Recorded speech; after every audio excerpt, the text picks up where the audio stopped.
నమస్తే, welcome to ANN. నేను Lakshminag Narahari Shetty. Headlines చూద్దాం. ఫుట్బాల్ దిగ్గజం మెస్సీని హైదరాబాద్ తీసుకొస్తే రాజకీయం చేశారు. కుళ్ళు కుతంత్రాలుంటే ప్రతిపక్ష హోదా రాకుండా కొట్టుకుపోతారన్న సీఎం రేవంత్.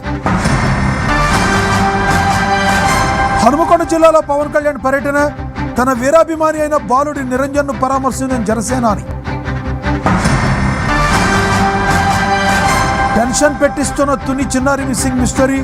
గ్రామ సమీపంలోని చెరువులో గాలింపు చేపట్టిన రెస్క్యూ బృందాలు. ఉత్తర తెలంగాణ జిల్లాలకు హీట్ వేవ్ అలర్ట్ జారీ. పలు ప్రాంతాల్లో 40 డిగ్రీలు దాటుతున్న ఉష్ణోగ్రతలు.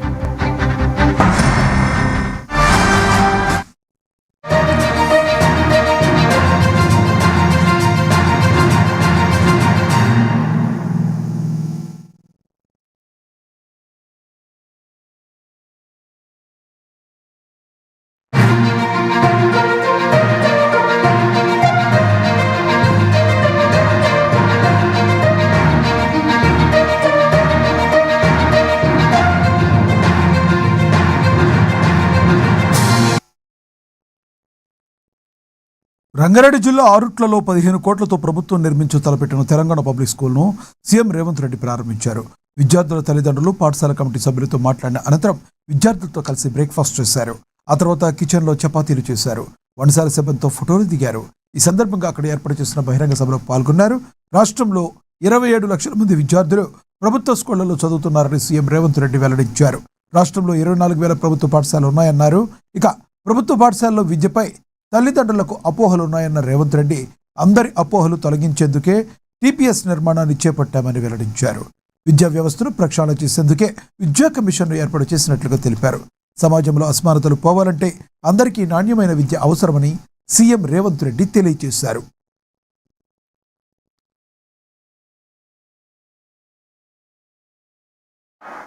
ప్రభుత్వ పాఠశాలలనే చదువుకున్న మీలాగనే గ్రామీణ ప్రాంతం ఈరోజు ఈ వేదిక మీద ఎవరినైనా చూడండి, నేను కూడా ప్రభుత్వ పాఠశాలలనే చదువుకున్నా. మీలాగనే గ్రామీణ ప్రాంతంలో చదువుకున్నా. మీకు చెప్పినట్టే మామూలు టీచర్లు మా ఊర్లో చదువు చెప్పారు.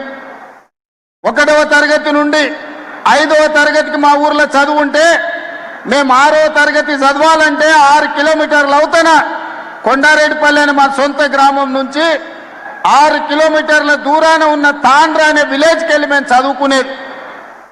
ఈనాటికి ఆనాటికి మేము ఉదయము పాఠశాలకు నడుచుకుంటూ వెళ్ళి చదువుకొని సాయంత్రం మళ్ళీ 6 కిలోమీటర్లు నడుచుకుంటూ వచ్చేది. మా కుటుంబంలో ఆర్థికంగా ఉన్న విద్యా అవకాశాలు లేకపోవడం, సొంత గ్రామంలో 5వ తరగతి వరకు ఉండడం వల్ల 6వ తరగతి చదవాలంటే కూడా పక్క గ్రామానికి వెళ్ళి చదువుకునే పరిస్థితులు. అయినా చదువు వదలకుండా చదువుకున్నాం, పట్టభద్రులమైనాం.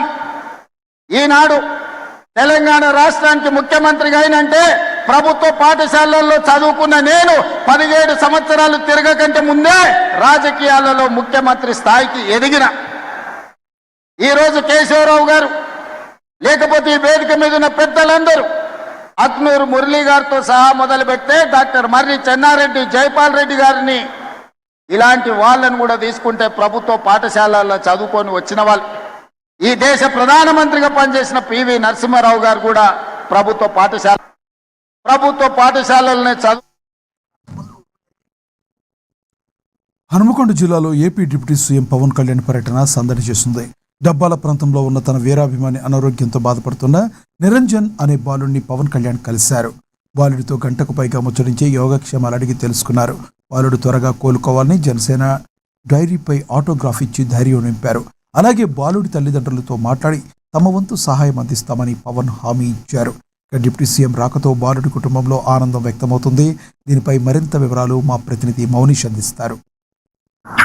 కొన్ని రోజులుగా హన్మకొండలో ఉన్నటువంటి డబ్బాల ప్రాంతంలో కొన్ని రోజులుగా ఒక బాలుడు అయితే మంచానికే పరిమితమయ్యాడు. 8 సంవత్సరాలుగా ఆడుకుంటూ తిరుగుతూ స్కూల్కి వెళ్ళేటటువంటి బాలుడు అయితే అనివార్య కారణాల వల్ల అయితే మంచానికి అయితే పరిమితమైన పరిస్థితి అయితే నెలకొంది. అయితే దీంతో తనకు పవన్ కళ్యాణ్ అయితే వీరాభిమాని, గబ్బర్ సింగ్ నుంచి అయితే వీరాభిమానిగా మారినటువంటి నిరంజన్ అయితే తనకైతే పవన్ కళ్యాణ్ చూడాలి, నా యొక్క కోరిక పవన్ కళ్యాణ్ చూడడం, అదే విధంగా రేవంత్ రెడ్డిని కూడా చూడాలంటూ ఆయన తను చెప్పిన పరిస్థితి కనిపిస్తుంది. అయితే ముఖ్యంగా పవన్ కళ్యాణ్ ని ఖచ్చితంగా చూడాలనే ఒక ఆశ అయితే గట్టిమైన సంకల్పం పెట్టుకున్న నేపథ్యంలో తాను పవన్ కళ్యాణ్ కి అయితే ఈ సమాచారం అయితే చేరడం జరిగింది. దీంతోనే పవన్ కళ్యాణ్ నేడు హన్మకొండకైతే రావడం జరిగింది. గబ్బర్ సింగ్ అయితే ఉదయం 8 గంటలకైతే హైదరాబాద్ నుంచి జూబ్లీ హిల్స్ నుంచి బయలుదేరి రోడ్డు మార్గాన అయితే మనకు హన్మకొండ చేరుకోవడం జరిగింది. హన్మకొండ నుంచి పెగడపల్లి డబ్బాల వరకు చేరుకొని నిరంజన్ యొక్క ఇంటిని అయితే పరామర్శించి నిరంజన్ తో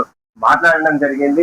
నిరంజన్ యొక్క బాగోగులు తెలుసుకోవడం జరిగింది. అదే విధంగా తాను తన వీరాభిమాని అయినటువంటి నిరంజన్ కి అయితే తాను తన చేతులతో స్పర్శించి తనకైతే ధైర్యం చెప్పిన పరిస్థితి, అదే విధంగా తన యొక్క కుటుంబానికి కూడా ధైర్యం చెప్పిన పరిస్థితి అయితే కనిపిస్తుంది. అయితే తన యొక్క డైరీ కూడా జనసేన పార్టీ నుంచి ఒక డైరీ కూడా ఇవ్వడం జరిగింది. ఈ డైరీలో తానైతే పవన్ కళ్యాణ్ తన స్వయంగా తన చేతులతో ప్రియమైన నిరంజన్ కి ప్రేమతో దుర్గామాత ఆశీస్సులు నువ్వు చల్లగా ఉండాలని కోరుకుంటూ పవన్ కళ్యాణ్ అంటూ తన యొక్క చేతులతో అయితే రాసించిన ఆ పరిస్థితి కూడా కనిపిస్తుంది. అదే విధంగా తాను నిరంజన్ ఎంతో ఇష్టంగా తయారు చేసుకున్నటువంటి గబ్బర్ సింగ్ తన యొక్క ఇష్టమైన మూవీ గబ్బర్ సింగ్ అప్పటి నుంచే నిరంజన్ పవన్ కళ్యాణ్ కి అయితే వీరాభిమానిగా మారిండు.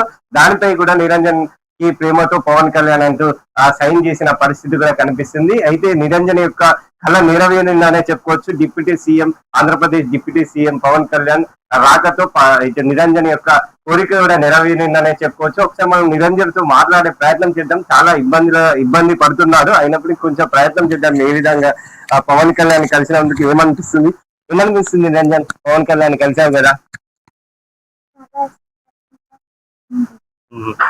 చాలా రోజుల తర్వాత పవన్ కళ్యాణ్ చూడాలి అని ఒక ఆశ ఉండేది. ఇప్పుడు ఈ రోజు ఈ ఆశ నెరవేరింది. ఏం మాట్లాడినావు పవన్ కళ్యాణ్ తోని?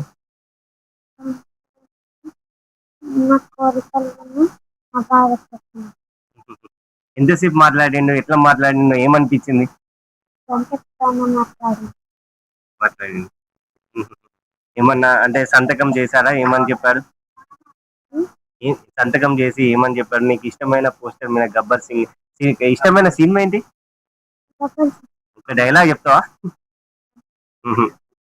నీకు ఇష్టమైన ఫోటో మీద కూడా సంతకం చేసింది కదా, ఎట్లా అనిపిస్తుంది? ఎంతసేపు? 30 నిమిషాలు మాట్లాడిన, గంట సేపు మాట్లాడండి మీ ఇంటి దాకా వచ్చి. సంతోష, హ్యాపీయేనా? ఇది ఎక్కువసేపు అయితే నిరంజన్ మాట్లాడించలేకపోతాం, ఎందుకంటే కొంచెం ఇబ్బందిగా ఉంది. తనకు చాలా నొప్పి, ఎందుకంటే చాలా కొన్ని సంవత్సరాలుగా ఇటు బెడ్ కి పరిమితమైన నిరంజన్ యొక్క ఆశ అయితే నెరవేరిందనే చెప్పుకోవచ్చు. పవన్ కళ్యాణ్ యొక్క రాకతో తన యొక్క కోరిక అయితే నెరవేరిందనే చెప్పుకోవచ్చు. అయితే ఇక్కడ ఉన్నటువంటి పవన్ కళ్యాణ్ అయితే నేడు రావడం జరిగింది. ఒకసారి వారి కుటుంబ సభ్యులతో మాట్లాడడం, అసలు ఏ విధంగా జరిగింది సంభాషణ అన్న చెప్పండి. ఏ విధంగా జరిగింది సంభాషణ? ఎంతసేపు ఉన్నారు పవన్ కళ్యాణ్? చాలాసేపు ఉన్నారు. నిరంజన్తో చాలా బాగా మాట్లాడారు, సరదాగా మాట్లాడారు. తనకున్న డిసీజ్ తెలుసుకున్నారు. తనకు చేయాల్సింది చేస్తాను. తను కూడా పోస్టులు పోయారు. తనకు ఆటోగ్రాఫ్ ఇచ్చి తనకు సైన్ చేసి తన గురించి అంటే మూవీస్ గురించి కూడా చాలా చెప్పారు మా నిరంజన్. చాలా సంతోషం అన్నాను. అసలు లైఫ్ టైం కాని పని అయింది ఇవాళ. ఆయన కోరిక అనుకున్నారు, అయిపోయింది. చాలా సంతోషం ఫీల్ అవుతున్నాం అన్న. కొంచెం షాప్లో కూడా ఉన్నాం. నిన్ననే తెలిసింది మాకు కూడా. ఇంత టైం స్పెండ్ చేసినందుకు చాలా హ్యాపీ అనిపిస్తుంది. నిరంజన్ కి ఎట్లుంది అసలు? ఏ విధంగా ఫీల్ అయింది? నిరంజన్ చాలా హ్యాపీగా ఫీల్ అయింది. నిన్న నుంచి తను లేచి కూర్చొని సిటీ కూడా కారు చూసి కొంచెం సంతోషపడి చాలా బాగా దగ్గర తీసుకొని చాలాసేపు మాట్లాడుతాను. ఇంటి కూడా చాలా ధైర్యం మా నిరంజన్. చాలా బాగా ఫీల్ అవుతున్నాను, హ్యాపీగా ఫీల్ అవుతున్నాను. మేము కూడా ఆలోచించుకోలేదు. వచ్చి సార్ మాత్రం టైం స్పెండ్ చేస్తాను. మా ఇంటితో మా నిరంజన్తో మాట్లాడుతున్నాను అనుకోలేదు అసలు. అయినందుకు చాలా హ్యాపీగా ఫీల్ అవుతుంది. సార్ కూడా చాలా కృతజ్ఞతలు. వచ్చి టైం స్పెండ్ చేస్తుంది. తన కోరిక కూడా తీసినందుకు చాలా హ్యాపీగా. అంటే మాతో మాట్లాడేందుకు నిరంజన్ ఇబ్బంది పడుతున్నాడు. పవన్ కళ్యాణ్ తో ఎంతసేపు మాట్లాడిండు, ఏ విధమైన మాటలు మాట్లాడిండు, ఏమన్నా డైలాగ్ సంబంధించి ఏమన్నా అడిగారా, ఏమన్నా చెప్పారు? అలా చెప్పారు సార్, చెప్పారు. సార్ కూడా చాలా సరదాగా ఫన్నీగా తీసుకున్నారు. చాలా డైలాగ్ చెప్తే తను కూడా చాలా హ్యాపీగా ఫీల్ అయ్యారు. సార్ కూడా ఆ డైలాగ్ చెప్పుకుంటే సార్ కళ్ళలో ఆనందం వచ్చింది. జాబ్ బాధ సార్ కూడా కొంచెం బాధపడ్డారు. తనకు చేయాల్సి చేస్తాను ఆ భరోసా ఇచ్చారు. చాలా హ్యాపీగా ఉందన్నమాట. ఇది వీరి యొక్క బంధువులు అయితే చెప్తున్నారు, నిరంజన్ యొక్క బంధువులు చెప్తున్నారు. పవన్ కళ్యాణ్ రాక అయితే మాకు ఆశ్చర్యాన్ని కలిగించిందని చెప్తున్నారు. ఇక్కడైతే ఆ బాలు యొక్క కోరికనైతే పవన్ కళ్యాణ్ స్వయంగా వచ్చి చూడడం, బాబుని యొక్క వ్యాధికి సంబంధించిన వాటి గురించి అడిగి తెలుసుకోవడం, తర్వాత తనకు సహాయం చేస్తానంటూ హామీ ఇవ్వడం, ఈ నేపథ్యంలో తాము షాక్ లో ఉన్నామంటూ చెప్తున్నారు. నిరంజన్ తో కూడా చాలా సేపు మాట్లాడారు, గంట సేపు సంభాషించారు అని చెప్తున్నారు. అదేవిధంగా ఇటు పవన్ కళ్యాణ్ తన సహస్రాలతో ఇటు నిరంజన్ కి రాసిచ్చిన ఒక డైరీ కూడా మనకు కనిపిస్తుంది. ప్రియమైన నిరంజన్ కి ప్రేమతో దుర్గామాత ఆశీస్సుల మధ్య చల్లగా ఉండాలని కోరుకుంటున్న పవన్ కళ్యాణ్, ఈ సహస్రాలతో రాసిన ఒక పవన్ కళ్యాణ్ ఆంధ్రప్రదేశ్ డిప్యూటీ సీఎం పవన్ కళ్యాణ్ రాసినటువంటి ఇది ఒక్కటైతే చిరుకారక అనే చెప్పుకోవచ్చు. ఇది ఎప్పటికీ తనతోనే ఉంటుంది. ఈ జనసేన సంబంధించి, అదేవిధంగా జనసేన పార్టీ నుంచి, అదేవిధంగా పవన్ కళ్యాణ్ తరపు నుంచి ఎలాంటి సహాయం అయితే తాను అందిస్తానంటూ వారికి అయితే కుటుంబ సభ్యులకు కూడా హామీ ఇవ్వడం నేపథ్యం కనిపిస్తుంది. ఇటు నిరంజన్ కూడా చాలా సంతోషం వ్యక్తం చేస్తున్నాడు. కొన్ని సంవత్సరాల నుంచి నాకు ఇటు గబ్బర్ సింగ్ నుంచి సినిమా నుంచి ఇటు పవన్ కళ్యాణ్ ఇష్టం. దీంతోనే పవన్ కళ్యాణ్ మీద అభిమానం, వీరాభిమానం నేను పెంచుకున్నాను. దీంతోనే తన యొక్క పోస్ట్ అయితే, ఇటువంటి సోషల్ మీడియాలో వచ్చినటువంటి పోస్ట్ అయితే పవన్ కళ్యాణ్ చూసి ఈ రోజు ఇటు నిరంజన్ ని చూడడం, తనతో మాట్లాడడం, తనతో కొంచెం టైం స్పెండ్ చేయడంతో చాలా సంతోషంగా ఉందంటూ నిరంజన్ తో పాటుగా వారి కుటుంబ సభ్యులు కూడా తెలుపుతున్న పరిస్థితి. కెమెరా పర్సన్ రమేష్ తో మౌని, CNN న్యూస్ వరంగల్.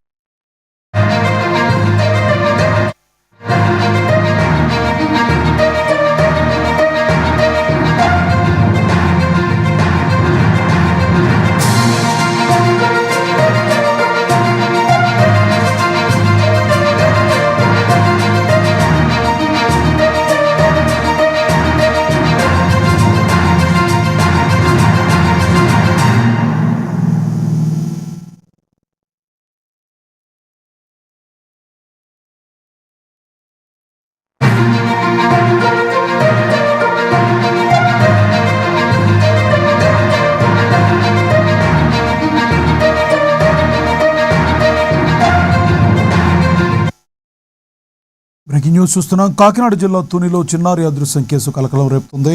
చిన్నారి ఆచూకీ కోసం పోలీసులు, అటవీశాఖ అధికారులు ముమ్మరంగా గాలిస్తున్నా నేటికి 12 రోజులు గడుస్తున్నా ఎలాంటి పురోగతి లభించలేదు. అడవి జంతువులు ఎత్తుకెళ్లాయా లేక ఎవరైనా అపహరించారా అనే కోణాల్లో అధికారులు దర్యాప్తు చేస్తున్నారు. జంతువుల కదలికలను కనిపెట్టేందుకు నైట్ విజన్ కెమెరాలు, బొమ్మలతో ఎరవేసినప్పటికీ ఫలితం లేకుండా పోయింది. తాజాగా గ్రామ సమీపంలోని చెరువులోనూ బృందాలు గాలింపు చర్యలు చేపట్టాయి.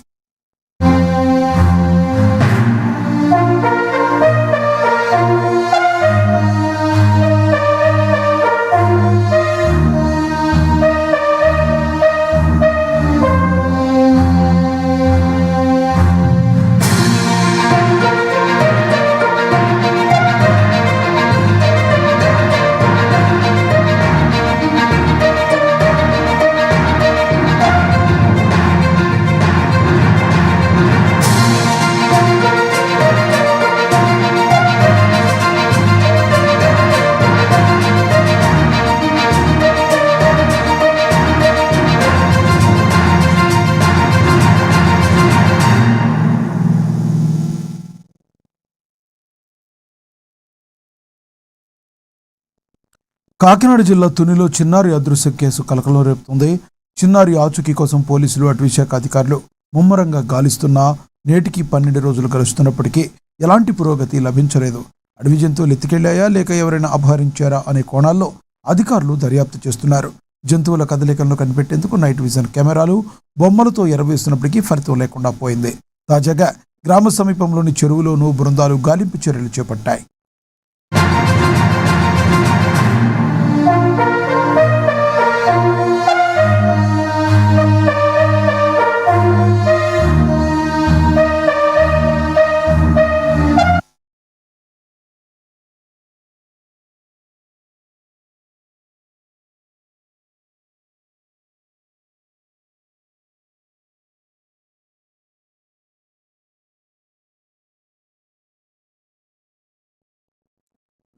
ఏపీ హోంమంత్రి అనితపై తాను చేసిన వ్యాఖ్యల వివాదంపై వైసీపీ నేత గుడివాడ అమర్నాథ్ క్లారిటీ ఇచ్చారు. తన మాటలో ఎలాంటి తప్పు లేదని ఆయన స్పష్టం చేశారు. తమపై తమ పార్టీ అధినేతపై చేసిన వ్యాఖ్యలను మాత్రమే తాము ఖండించామని, తమ మహిళలను మొత్తం మహిళా లోకానికి ఆపించవద్దని కోరారు. తనపై కావాలని దుష్ప్రచారం చేస్తున్నారని, మహిళలపై తనకు పూర్తి గౌరవం ఉందని అమర్నాథ్ చెప్పుకొచ్చారు. గతంలో అనిత తమ గురించి వైఎస్ కుటుంబ సభ్యుల గురించి మాట్లాడినప్పుడు మహిళా లోకం గుర్తుకు రాలేదా అని ప్రశ్నించారు. నేను 15-16 సంవత్సరాల వయసులో నా తండ్రి పోయాడు. నేను, మా అక్క, నా తల్లి, నా కుటుంబానికి పెద్దగా ఉన్నటువంటి నా తండ్రిని కోల్పోతే నా కుటుంబాన్ని, నన్ను, నా అక్కని చదివించి పెద్దలు చేసి ప్రయోజకుల్ని చేసి రాజకీయంగా నా తండ్రికి ఉన్నటువంటి రాజకీయ వర్గాన్ని నిలబెట్టినటువంటిది నా తల్లి. 15 సంవత్సరాలు, నా తల్లి కూడా చిన్న వయసులో 18 ఏళ్ళకి పెళ్ళి అయిపోయింది. 36-37 సంవత్సరాల వయసుకి నా తండ్రి చనిపోయాడు. ఆ వయసులో నా తల్లి నన్ను, నా అక్కని పెంచింది. అంటే వారిద్దరి మధ్య నా తల్లి, నా అక్క మధ్యలోనే పెరిగా. రాజకీయంగా నాకు బాటలు వేసింది నా తల్లి. 10 సంవత్సరాలు ఆరోగ్యం బాగాలేకపోయినా ఆ రాజకీయ పార్టీకి సేవ చేసింది నా తల్లి. కానీ వారితో పాటు తర్వాత నా పెళ్ళయింది. నాకు పుట్టిన 2 బిడ్డలు, ఆడపిల్లలు. అంటే నేను మొత్తంగా మహిళల మధ్య, అది నా కూతుర్లు కానివ్వండి, నా భార్య కానివ్వండి, మా అక్క కానివ్వండి, నా తల్లి కానివ్వండి, వారి మధ్య పెరిగినటువంటి వ్యక్తిని. నాకు మహిళల పట్ల ఏ రకమైనటువంటి గౌరవం ఉంటుందో నాకు కొత్తగా చెప్పాల్సినటువంటి. ముషీరాబాద్ నియోజకవర్గంలో మంచినీటి సమస్యపై ఎమ్మెల్యే ముఠా గోపాల్ ఆగ్రహం వ్యక్తం చేశారు. బీఆర్ఎస్ సీనియర్ నాయకుడు శ్రీకాంత్ ముదిరాజు విజ్ఞప్తి మేరకు ఎమ్మెల్యే ముఠా గోపాల్ జలమండలి అధికారులతో కలిసి ఆశీర్వాద అపార్ట్మెంట్ వీధి తదితర ప్రాంతాల్లో క్షేత్రస్థాయి పర్యటన చేశారు. డ్రైనేజీ లీకేజీలు, లో ప్రెషర్ నీటి సరఫరా, పనిచేయని బోరింగులపై స్థానికులు ఎమ్మెల్యేలకు ఫిర్యాదు చేశారు.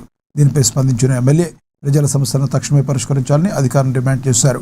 అయితే నిధుల కొరత కారణంగా పనులు చేపట్టలేకపోతున్నామని కింది స్థాయి అధికారులు చెప్పడంపై ఎమ్మెల్యే మండిపడ్డారు.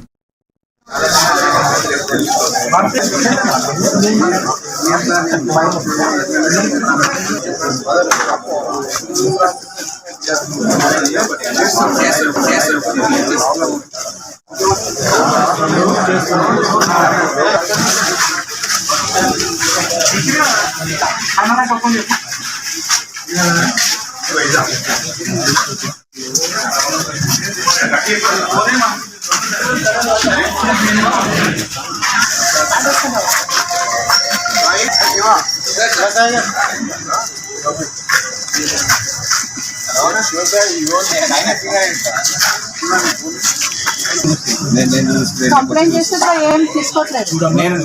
నేను రేపు వస్తాను.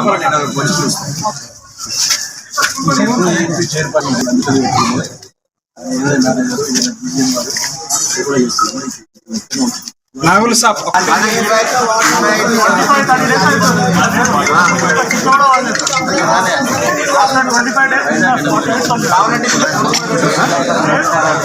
అన్ని కమర్షియల్ మీద ఎక్కువ ఉన్నారన్న. కమర్షియల్ ట్యాంకర్స్ మీద ఎక్కువ ఉన్నారు తప్ప ఈ ఫ్లోట్ మీద అసలు కాన్సంట్రేషన్ లేదు.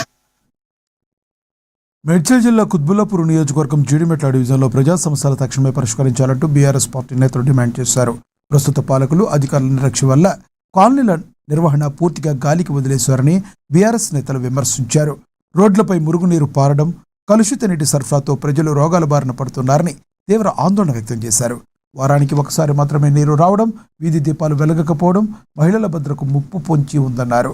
అధికారులు స్పందించి పెండింగ్ పనులను పూర్తి చేయకపోతే కాలనీ ప్రజలతో కలిసి పెద్ద ఎత్తున ఆందోళన చేపడతామని హెచ్చరించారు. తప్పకుండా రేవంత్ రెడ్డి గారు మీరు ఇప్పటికైనా రైతులకు ఇచ్చినటువంటి హామీలు కానీ, ఆడబిడ్డలకు ఇచ్చినటువంటి హామీలు కానీ ఏ ఒక్క హామీని కూడా నెరవేర్చకుండా ఫ్రీ స్కీమ్ అని చెప్పి నువ్వు ఫ్రీ బస్ ఇచ్చి అందరినీ కొట్లాట పెడుతున్నావు. మరి అన్ని పనికిరాని స్కీములు చేస్తూ ఉన్నావు, పనికొచ్చే స్కీమ్ ఒక్కటి కూడా చేస్తలేవు. హైదరాబాద్ అభివృద్ధి చెందుతున్న నగరం, మరి నువ్వు ఈ విధంగానే ఉంటే అభివృద్ధికి ఏ ఒక్క కంపెనీ ఈ ఆయంలో ఏ ఒక్క కంపెనీ కూడా హైదరాబాద్కి రాలేదు. నువ్వు మేము కట్టి కేసీఆర్ గారు, కేటీఆర్ గారు కట్టినటువంటి ఫ్లైఓవర్లకే ఇవాళ రిబ్బన్ కట్ చేసి మేము చేస్తున్నామని చెప్పి నువ్వు చెప్తా ఉన్నావు. ఈరోజు నువ్వు వచ్చేసరికి హైదరాబాద్ స్థానిక నాయకులం మేమందరం కూడా ధర్నా చేసినా మీ స్పందన లేదు. మరి మీకు ఎన్ని ఆర్జీలు ఇచ్చినా మీకు స్పందన లేదు. కాబట్టి మీరు వెంటనే అధికారులను ఆదేశించి ఇక్కడున్న నీటి కష్టాలు వెంటనే పరిష్కరించే విధంగా నీటిని ఇంకా ఎక్కువ పంపింగ్ చేసి ప్రతి ఒక్కరికి కూడా నీరు వచ్చే విధంగా మీరు స్పందించాలి. ఏ కాలనీకి వెళ్ళినా డ్రైనేజ్ వ్యవస్థ అస్తవ్యస్తంగా ఉంది. మీకు ఎంప్లాయీస్ రిక్రూట్మెంట్ చేయండి, ఎంప్లాయీస్ లేరు. మీరు జలమండలిలో మరి హైటెక్ మిషన్లు అక్కడ స్టాప్ చేసి మరి ఎక్కడ కూడా మీరు. కామారెడ్డి జిల్లా బిక్కనూరులో యూరియా యాప్కు వ్యతిరేకంగా రైతులు మహాధర్నా చేపట్టారు. ప్రభుత్వం తీసుకొచ్చిన యూరియా యాప్ను తక్షణమే ఎత్తివేసి పాత పద్ధతిలోనే ఆఫ్లైన్ ద్వారా యూరియా పంపిణీ చేయాలని డిమాండ్ చేస్తూ బీఆర్ఎస్ ఆధ్వర్యంలో రైతులు రోడ్డుపైకి వచ్చారు. యాప్పై రైతులకు అవగాహన లేకపోవడంతో ఇబ్బందులు పడుతున్నారని, యాప్ వల్ల దళారులకే లాభం చేకూరుతుందని నేతలు విమర్శించారు. ఈ ధర్నా సందర్భంగా పోలీసులకు రైతులకు మధ్య స్వల్ప వాగ్వాదం చోటు చేసుకుంది. చివరకు జిల్లా ఏడీఏ అపర్ణ ఘటనా స్థలానికి చేరుకుని రైతులకు నచ్చచెప్పడంతో గంటన్నర పాటు సాగిన ధర్నా విరమించారు.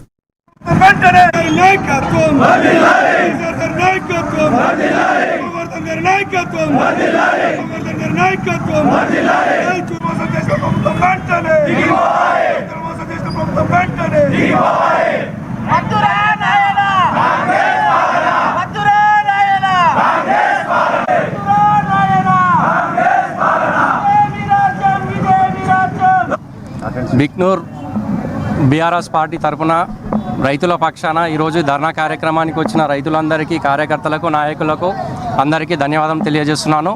ముఖ్యంగా ఈ తెలంగాణ రాష్ట్ర ప్రభుత్వం 2.5 ఏళ్ళు అవుతుంది. 2.5 ఏళ్లలో రైతులను అన్ని రంగాలలో దగా చేస్తుంది. ముఖ్యంగా ఈ యూరియా యాప్ ఏదైతే ఉందో, ఈ యూరియా యాప్ వలన రైతులను చాలా పెద్ద ఎత్తున మోసానికి గురి చేస్తున్నారు. ఎందుకనంటే ఈ యూరియా యాప్ వలన మన తెలంగాణ రాష్ట్రంలో 40% మంది రైతులకు అసలు ఈ స్మార్ట్ ఫోన్ల వలన అవగాహన లేదు. అసలు యూరియా ఎప్పుడు వస్తుంది, ఎన్ని క్షణాలలో అయిపోతుంది అనే ఏ అంశం పైన వాళ్ళకి అవగాహన లేదు. గతంలో టీఆర్ఎస్ ప్రభుత్వం ఉన్నప్పుడు 10 సంవత్సరాలలో రైతులకు కావాల్సినంత యూరియా వాళ్ళకు నచ్చిన సమయంలో వచ్చి తీసుకొని పోయేది. కానీ ఇప్పుడు అలా పరిస్థితి లేదు.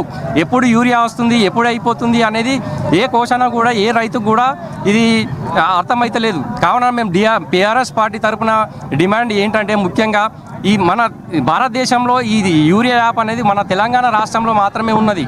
కావున మేము రైతుల తరఫున బీఆర్ఎస్ పార్టీ పక్షాన కోరేది ఏంటి అని అంటే, ఖచ్చితంగా ఈ యూరియా యాప్ను వెంటనే తొలగించి, గతంలో బీఆర్ఎస్ పార్టీ ఏ విధంగానైతే 10 సంవత్సరాలలో రైతులకు యూరియాను ఏ విధంగానైతే అందుబాటులోకి తెచ్చిందో ఆ విధంగా తీసుకురావాలని కోరుతున్నాము. అదేవిధంగా ఇప్పుడు ఖరీఫ్ సీజన్ స్టార్ట్ అయ్యి ఇంకో వారం రోజుల లోపల నాట్లకు వచ్చింది. ఇంతవరకు రైతు భరోసా నిధులు లేవు. గతంలో ఇచ్చిన రైతు భరోసా నిధులు కూడా 2 ఎకరాలకు మాత్రమే ఇచ్చిరు. ఇప్పటి వరకు రైతు భరోసా నిధులు లేవు. మేము ఈ కాంగ్రెస్ ప్రభుత్వము 2.5 సంవత్సరాలలో అన్ని రకాలుగా రైతులను దగా చేసింది.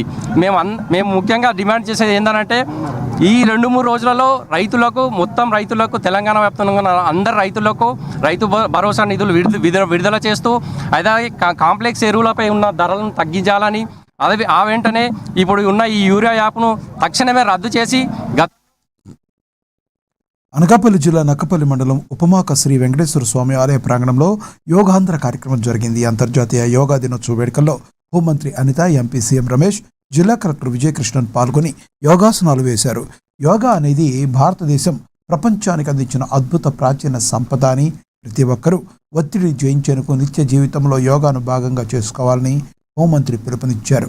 ఇదే వేదికపై ఆసియా కప్ హాకీలో కాంస్య పథకం సాధించిన క్రీడాకారిణి నమ్మి గీతాశ్రీను హోంమంత్రి, ఎంపీ ఘనంగా సత్కరించారు.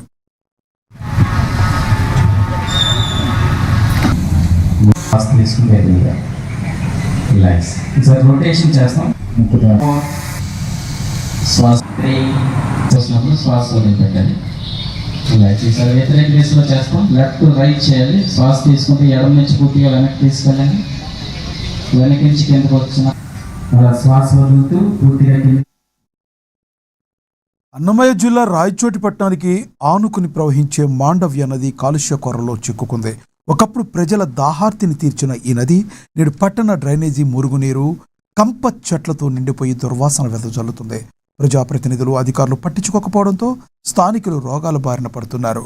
పాత రాయచోటి నుంచి వచ్చే దారులు సరిగ్గా లేక ఈ దుర్వాసనతో పాఠశాల విద్యార్థులు, రోగులు తీవ్ర ఇబ్బందులు పడుతున్నారు. ఏ రాజకీయ నాయకుడు వచ్చినా చూసి చూడనట్లు వ్యవహరిస్తున్నారని తీవ్ర ఆవేదన వ్యక్తం చేస్తున్నారు ప్రజలు. తమ గోడును విని పరిష్కరించే నాథుడే లేడని అంటున్న పాత రాయచోటి ప్రజలతో మా అన్నమయ్య జిల్లా ఏఎన్ఎన్ తెలుగు న్యూస్ ప్రతినిధి Munayya face to face. Annamayya జిల్లా రాయచోట్లోని మాండవ నదిని పూర్తి స్థాయిలో ఆక్రమణకు గురయ్యింది. ఈ ప్రాంతమంతా కూడా చాలా వరకు ఇండ్లు అక్రమంగా నిర్మించి ఏరుడు ఉన్నటువంటి నదిని ఆడుకుని ఇండ్లు కట్టడంతోనే నీటి వ్యవస్థ కూడా తగ్గిపోయింది. తర్వాత పట్టణంలో ఉండేటువంటి మొత్తం డ్రైనేజీ వ్యవస్థని ఈ నదికి తీసుకురావడంతోనే ఇక్కడ కంప చెట్లు మొలిచిపోయి చాలా దుర్గంధం వెదజల్లుతుందని తెలుపుతున్నారు. మొత్తమైన దీనిపై మనతో మాట్లాడడానికి ఈ పాత రాయచోటి అయితే ప్రజలైతే ఉన్నారో వారి మాట్లాడితే తెలుసుకునే ప్రయత్నం చేస్తాం. మరి చెప్పండి, ఇక్కడ ఈ ప్రాంతంలో మొత్తం కంప చెట్లు మొలిచిపోయి డ్రైనేజీ వ్యవస్థ అంతా అట్టే ఉంది. దానికి ఎన్నిసార్లు మీరు అధికారులు దృష్టికి తీసుకున్నారు లేదా? సార్లు తీసుకున్నాం, అన్ని సార్లు పడతానే ఉన్నాము. దారులు లేవు, కంపలు, పిల్లలు స్కూల్కి పోతాండ్రు, ఇబ్బంది అయిపోతుంది. దారులు ఎంతమందికి చెప్పినా ఎవరు మా బాధ అర్థం చేసుకోవడంలే. నీళ్ళు కంప చెట్లు ఎట్లుండాయి, ఆ కంప చెట్లు ఏమైపోతాయని ఎవరు పట్టించుకుంటారు. రయ్యం బగులు ఒకటేమైనా బొమ్మిడి తాగుడుబోతోళ్ళు వచ్చేది, వాళ్ళు వచ్చి వీళ్ళు వచ్చేది, వాళ్ళని పిలుచుకొచ్చేది వీళ్ళని పిలుచుకొచ్చేది, అది ఒక రచ్చబడతాను. ఎన్నిసార్లు అని ఎంతమందికి అని చెప్తాను. ఇప్పుడు ఊరికి చెప్పడంలే, వదిలేసినాం. ఎట్లన్నా పోనీ ఏం చేయాల మేము. ఈ నదిని మొత్తమైన ఇదంతా క్లీన్ చేసుకుంటూ వచ్చిన పై భాగం నుంచి కింది వరకు చేయలేదే, ఆటి వరకే చేసినారు. ఇంకా అక్కడి నుంచి బిల్లు రాలేదని ఇక్కడ అంతా నిలిపేసినారు.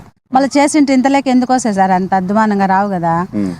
దారులు లేవు, ఈ పక్క ఆ పక్క ఏమో హాస్పిటల్ అన్నీ రెడీగా ఉన్నాయి. కానీ మాకు చూడు ఎట్లుందో ఒకసారి వాళ్ళనే వచ్చి చూసుకున్నా మాకేం ఇబ్బందిలే. మేమేం అబద్ధం అయితే చెప్పడంలే, ఉండేదే చెప్తాం. దాని మీద ఉండే చెత్త చెదారము దోమలు పిల్లలకు రోగాలు వచ్చి హాస్పిటల్. ఇప్పుడు మేమైతే 20 రోజులు అయిపోయింది షాప్ మూసేసి, రోగం వచ్చి హాస్పిటల్లో పడతాను. ఏం చేయాల, ఎవరు పట్టించుకుంటారు సార్, ఎవరు పట్టించుకోరు.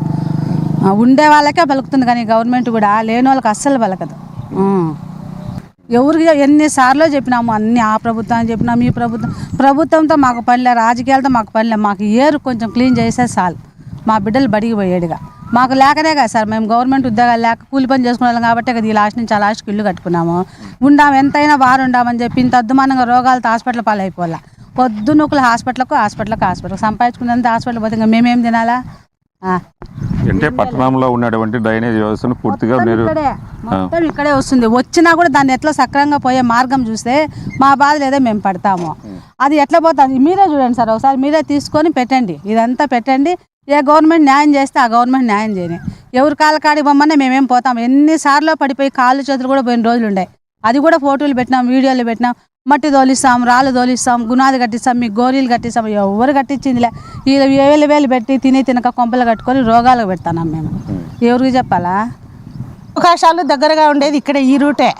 ఇది వదిలేసి ఎక్కడో వేస్తామంటే మేము ముసలాళ్ళు మా అర్ధరైతులు సగరైతులు ఏదైనా ఆపద వచ్చింది పరిగెత్తాలా.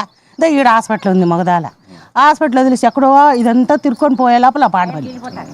అందుకని అడుగుతా ఉండేది, మాకేమి లక్షలు ఇమ్మని చెప్పి అడగల. ఒక పని చేస్తే స్ట్రాంగ్గా ఉండాలా, 10 మందికి ఉపయోగపడాలా. గతంలో ఉండింది, బాగానే ఉండింది. ఈ హోటల్స్ హాస్పిటల్స్ అన్నీ వచ్చి అన్నిలన్నీ ఇటు తిప్పేసి ఇప్పుడు ఇది వంకలాగా తయారైపోయి. ముందు బాగా రోడ్డు ఉండింది, నడిచిపోతాడు. మెట్రాలు కూడా ఉన్నాయి చూడు. ఇక్కడ బావులు, నీళ్ళ బావులు, చెలాలు, నీళ్ళు చెలంలో నీళ్ళు తాగుతాండాం. ఏర్లు వస్తాయి. ఇప్పుడు ఏరు వచ్చింది అనుకో, కాలు పెట్టినామనుకో బుడద బుడ్లు వచ్చి గుల్లలు వచ్చేస్తాండే. దాంట్లో దిగేదానికి కూడా లేదు వాటర్. అట్ట అయిపోయింది. మాకేంలే, మాకు రోడ్డు వేసేయాలా. ఎన్ని ప్రభుత్వాలు వచ్చినా కూడా దీన్ని బాగా చేయలేకుండా ఉండారు. ఇదేం పెద్ద కోట్ల వ్యవహారం కాదు, ఏదో లక్షల వ్యవహారమే. ఆ ఒక్కరు సరి చేయమంటే ఏ ప్రభుత్వానికి పోయినా, ఎక్కడో కలెక్టర్ దగ్గరికి పోయినా, ఊరేగింపుగా పోయినా చెట్లు చూడండి, దోమలు. సాయంకాలం అయితే అది ఇడ్చేయండి, అది మామూలే. మనం ఏం చేయలేము. మనం నడవడానికి దారి కావాలి అంతే. మాకు ఇంకేమీ వద్దు. ఎలక్షన్లు వచ్చినా డబ్బులు ఇవ్వడం కాదు, ఆ డబ్బులు పెట్టి ఏదైనా పని చేయించండి, అప్పుడు దానికి ప్రయోజనం ఉంటుంది. డబ్బులు ఇస్తే పొద్దు తింటాము, రేపు అయిపోచేస్తాము. అదే రోడ్డు వేసినారనుకోండి జీవితాంతం ఉంటుంది. మేము కోరుకునేది అదే. అప్పుడు ఎలక్షన్లు వచ్చినప్పుడు రాంప్రసాద్ రెడ్డి గారు వచ్చినప్పుడు కూడా మేము ఆ మాటే చెప్పినాం, సార్ మాకు ఏమి అవసరం లేదు, దారి ఒక్క రవ్వ వేయించండి, ముందు నుంచి ఇదే దారిలో పోతాను వస్తాను. పిల్లలకు స్కూలు మీరే చూడండి, ఎక్కడుంది మన పోలీస్ స్టేషన్ ఎక్కడుంది? ఇక్కడ ఉంది. ఎన్ని హాస్పిటల్స్ ఉన్నాయి లైన్గా, ఇక్కడి నుంచి బస్ స్టాండ్ వరకు ఉన్నాయి. ఏదైనా అవసరం అంటే మేము పరిగెత్తాలంటే బాపనీదికి పోయి బాపనీది అంతా చుట్టుకొని పోయే లోపల ఆ ఆటోలు ఇది మేము ఏడా పోగలం చెప్పండి. పిల్లలు పోలేరు. స్కూల్ ఇక్కడ ఉంది, గర్ల్స్ స్కూల్. దిబ్బలబడి ఇక్కడ ఉంది. ఎంత దగ్గర ఉండే. ఇది వదిలేసి ఎట్లా పోండి బాపనీది నుంచి అంటే ఎట్ట పోతాం? బ్రిడ్జి పై నుంచి పోవాలా. లేదంటే ఆ బ్రిడ్జి పై నుంచి పోవాలి. అంతకుముందు బాగుండింది. నా పెళ్ళైన కొత్తలో బ్రహ్మాండంగా ఉండింది. నడిచేదానికి కానీ మనం ఉండేదానికి కానీ పిల్లలు ఆడుకోవడం కానీ పనుకోవడం కానీ బలుగులు ఆడడం అని అంత బాగుండింది అన్నమాట. ఏరు మళ్ళీ చంద్రబాబు నాయుడు అన్నీ కొట్టించినాడు. ఆయన ఏం చేస్తాడు? ఇంకా మళ్ళీ మలిచినాయి. మనం ఆయన కూడా ఏం చేస్తాడు? ఆయన ఎన్నో ఉన్నాడు, బాగుండింది. ఇప్పుడు ఊర్లో నీళ్ళన్నీ వస్తున్నాయి కాబట్టి కాలువలు పగిలిపోయినాయి. ఇంకా పగిలిపోయినాయి కాబట్టి కట్టలేదు. ఈ పక్క కాలువలు వేయించినాడు, ఆ పక్క వేయించినాడు చంద్రబాబు నాయుడు. పగిలిపోయినాయి ఏర్లు వచ్చి. అప్పుడు నుండి నీళ్ళు ఊర్లో నీళ్ళు వచ్చేసి ఇప్పుడు కష్టమైపోతుంది. సిటీలు అంటే సిటీలు కదా సార్, బయట కూర్చునేదానికి వెళ్ళా చీమలు చుట్టుకుంటాయి. ఆ కాలంలో ఆ రోత ఆ లిటీనువి ఊర్లో నీళ్లు అక్కడ నిలబడిపోయినాయి సార్. చెరువు మాదిరి ఈ పక్కన అట్లా వెళ్ళిపోయినాయి, ఆడ నిలబడిపోయినాయి ఆ పక్క సైడ్లో. అన్ని ఆ నీళ్లు ఊర్లో నీళ్లు వస్తున్నాయి కాబట్టి మనకు దోమలు ఇంకేం లేవు. రేటు వారన కొద్దిగా గ్రేస్ అనేది ఉంటుంది. ఎక్కడైతే హద్దు ఉంటుందో దాని వరకు కట్టుకోవాలా. దానికి మించి ఏట్లో గడ కట్టారంటే అవి ఖచ్చితంగా ఎప్పుడైనా వాటర్ వచ్చినప్పుడు సమస్య కదా. సమస్య వచ్చేసింది సార్, ఇంతకుముందు సమస్య వచ్చేసింది. ఇదే ఇళ్ళల్లో కూడా వాటర్ వచ్చేసినాయి, ఇళ్ళల్లో కూడా వాటర్ వచ్చేసినాయి. బాగానే అప్పుడు కూడా మేము ఎక్కడికి పోలే. సచివాలయాలు వాళ్ళు కమిషనర్ వాళ్ళు వచ్చినారు, పైకి రాని అన్నారు. కొంతమంది వెళ్ళిపోయినారు, కొంతమంది అట్లా వెళ్ళిపోయినారు. ఇప్పుడు ఈ వంక పొరంబాగులో ఇళ్ళు కట్టేసినారు, కట్టేసి ఆక్రమించేసి కట్టినారు. రేపు ఇవన్నీ నీళ్లు ఎక్కువ అయిపోయినప్పటికీ ఆ ఇళ్ళలోకి వస్తాయి. ఆస్తి నష్టం జరుగుతుంది, ప్రాణ నష్టం జరుగుతాయి, ఇవన్నీ జరుగుతాయి కదా. ఇది ఏటిపురం బోగు పట్టా. పట్టా ఆయన పాల్గొంటారు గారు మాకు చూపించి ఇక్కడ కట్టుకోండి అని చెప్పి. సో ఏటిపురం బోగు పట్టా ఇచ్చారు. పట్టా ఇచ్చినప్పుడు దానికి రక్షణ కూడా కల్పించాలి కదా అధికారులు. కల్పించాలంట సార్. ఎవరిని అడగాలి మేము? ఎవరిని అడగలేము. ఇప్పుడు మేము చెప్తాము ప్రసాదాన్ని మాకు మేలు చేయాలని చెప్పి తీసుకెళ్ళి పెట్టినాడు. ఈడ మాకు మేలు చేయాలని చెప్పి తెచ్చిపెట్టినాడు. అలా ఇక్కడ వీధిలో అనుకూలించలేదు. క్రేన్ తీసుకురావాలంటే రూములు తగులుతాయి. ఆయన ఎవరికి సమాధానం చెప్పలేడు కదా. నువ్వు కావాలా నేను కావాలా ఆయనకో. రాయచోటి పట్టణంలో ఉన్నటువంటి మాండవ నదిని పూర్తి స్థాయిలో అయితే ఆక్రమణలకు గురైనాయి. ఏటి వలన మొత్తం కూడా ఆక్రమించుకొని ఇండ్లు అయితే నిర్మాణం చేపట్టడం జరిగింది. అధికారులు అయితే దీన్ని ఏమీ పట్టించుకోవడం లేదని ఈ ఏటి వలన ఉన్నటువంటి ప్రభుత్వ స్థలాలన్నింటి కూడా డీకేటీలను కూడా ఆక్రమించుకొని ఇండ్లు అయితే నిర్మించారు. మొత్తమైన ఈ వచ్చే కాలంలో నీటి ప్రవాహంతో ప్రమాదాలు జరిగే అవకాశం ఉందని కూడా ప్రజలు ఆవేదన వ్యక్తం చేస్తున్నారు. మొత్తంపైన పాదాయచోటి ఆనుకుని ఉన్నటువంటి బ్రిడ్జి పైన కూడా పిల్లలు రావాలన్నా పోవాలన్నా కనెక్టివిటీ లేదనేసి పాత్రాయచోటికి సంబంధించిన ప్రజలైతే వాపోతున్నారు. పట్టణానికి దగ్గరగా ఉన్నటువంటి వీధిని వదిలేసి పక్కన దూరంగా పోవాలంటే ఏదైనా ప్రాణనష్టం జరిగినా ఇబ్బంది పడతారని, దీని కనెక్టివిటీ లేకపోవడంతోనే చాలామంది కూడా ఆ దారిలో వస్తూ జారి కింద పడి హాస్పిటల్ పాలైనారని కూడా తెలుపుతున్నారు. మొత్తం పైన ఈ ప్రాంతంలో పట్టణంలో ఉన్నటువంటి నీటిని మొత్తం కూడా ఈ నదికి తరలించడంతో ఇక్కడ మొత్తము కంప చెట్లు మొలిచిపోయి ఈ దుర్గంధంతో పలువురు కూడా ఆసుపత్రిలో పాలవుతున్నారని, దీనిపైన ప్రభుత్వం అధికారులు స్పందించి తక్షణం చర్యలు తీసుకొని ఈ చెట్లను క్లీన్ చేసి ఈ డ్రైనేజీ వ్యవస్థను పక్కదారిని పెట్టేసి కాలువలు నిర్మించేసి దూరంగా పంపించాలనేది ప్రజలైతే కోరుకున్నారు. ఒకప్పుడు ఈ ప్రాంతం అంతా కూడా ఇసుకతో నిండి ఉండి పిల్లలు ఆడుకునేవారని ఈ ఏట్లో ఇప్పుడు ప్రస్తుతం డ్రైనేజీ వ్యవస్థతో మొత్తం డ్రైనేజీ మొత్తం కూడా ఈ నదికి చేరడంతో ఈ డ్రైనేజీ ఈ మట్టి ఈ డ్రైనేజీతోనే ఈ కంప చెట్లు మలిచిపోయి చాలా ఇబ్బందులు పడాయి. మొత్తం పైన దోమల ప్రమాదం, తర్వాత హాస్పిటల్స్, తర్వాత సంబంధించిన మొత్తం కూడా ఈ ఏరియాలో ఉండడంతో ఆ వచ్చిన కలుషిత నీరుతోనే తమకు వ్యాధులు ప్రబలుతున్నాయని పలువురు ఆవేదన వ్యక్తం చేశారు. ఇప్పటికైనా ఆ రోడ్డును మరమ్మతులు చేసి తమకు ఈ డ్రైనేజ్ వ్యవస్థను క్లీన్ చేసి ఈ కంప చెట్టును తొలగించేసి పట్టణానికి ఎక్కడో దూరంగా ఉన్నటువంటి ప్రాంతంలో ఏట్లో ఉండేటువంటి కంప చెట్లన్నీ తొలగించారని, పట్టణానికి ఆనుకునేటువంటి పట్టణంలో మధ్యలో ఉన్నటువంటి ప్రాంతంలో కూడా కంప చెట్లను తొలగించేసి నీట్గా చేస్తే ఈ ప్రజలు ఈ ప్రాంతం అంతా కూడా బాగుంటుందని, ఈ కలుషితమైన పట్టణం నుంచి వచ్చిన కలుషిత వాటర్ను ఈ కాలువల ద్వారా దూరంగా పట్టణానికి దూరంగా ఏర్పాటు చేస్తే ఈ ఏరును కూడా పరిశుభ్రంగా ఉంటుందని, అలాగే ఒకప్పుడు దక్షిణ కాశీగా పేరుగాంచినటువంటి మాండవే నది అన్నమాట ఈ ఏదిని ఇప్పుడు కలుషితమై ఉండడము చూస్తే బాధాకరమని ప్రజలు వాపుతున్నారు. మొత్తమైన అధికారులు స్పందించి ఈ ఎన్ని క్లీన్ చేసి తమకు ఆదుకోవాలని ప్రజలైతే కోరుకుంటున్నారు. కెమెరా బాబ్జీతో మునయ్య, ఏఐ న్యూస్, రాయచోటి.